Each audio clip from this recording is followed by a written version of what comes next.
2023 May 3 dagi hokhiba kanglup ani ga oiba lana singa fawba loishinba ngamdaba khoi pick khaba state sida khoi masing yamlaba center forcing mayam na lae adu kari maram gi damakta khoi ge so kanglup ani ga oiba irang singa fawba loishinba ngamjibano aduga samjarba mitam mayam amasu khoi shire kanglup ani gi marakta aduga ngasi khoi maru oina ngasi lakchari basi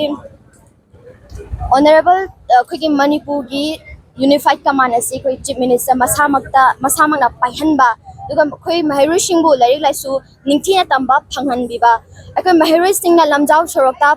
sumaina chala paiba se khoi mahirui singda su pendaba mayamna lairakpadagi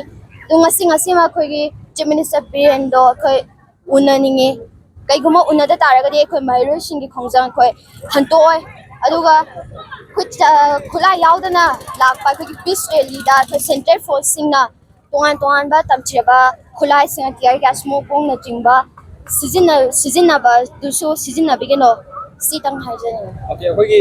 satri singa thar tur pajlo laba irang state to kai to protest ka sangre satri sing yam pibam thine sok ka myokre adunga sigi protest na kadai pho kana ba porpo ya hegi thajule khoi ngasi ge oiba protest e khoi ngasi se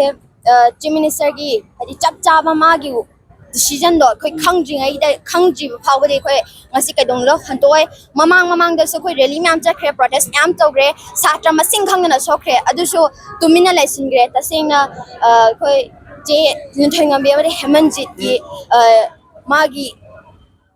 magi mogi du zo khuzuma ju da tawraga ngasi su namsillaga thamle khoi aduna khoi manipur ji pikhaba manipur ja central forcing na khoi tawriba central force na kanai mi chang he habise khoi group loin laira bane sida kangsin usina dana khoi gi chimni honorable cm na tumina laithokpa gi maram da khoi ngasi khangba pame adu khangjingai da gi di khoi mahairoi singi oiba khongjang je ngasi songan hantoi hajani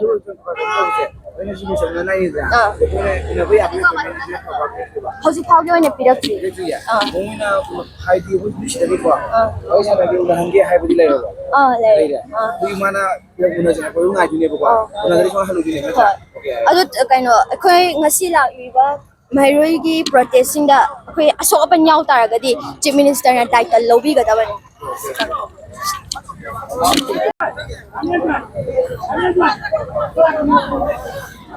since akoy hagi do ya no shindi ko ba me adun kan ya no seba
Nam sana to chano ai hujauzi college da first semester tamjari sociology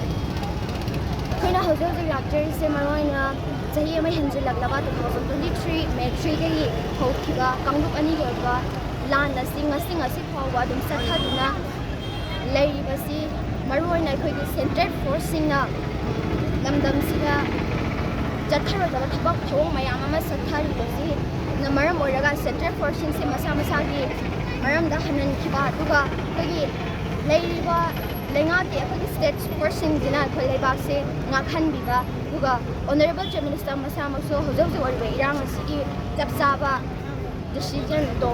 ngasi khigna khoi ga sinabiu aduna tragadi khoi mahiro sing ngasi khongja se handoi duga maroina khoi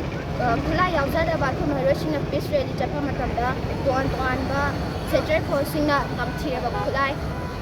smoke bomb ama tiar gas na chingba season na ba se khoi taseng na yaning le duna ngasi ji chief minister ꯃꯁꯥꯃꯛꯅ ꯃꯁꯥꯒꯤ ꯑꯣꯏꯕ ꯋꯥꯔꯦꯞ ꯑꯗꯣ ꯑꯩꯈꯣꯏꯗ ꯁꯤꯟꯅꯕꯤꯌꯨ ꯁꯤꯅ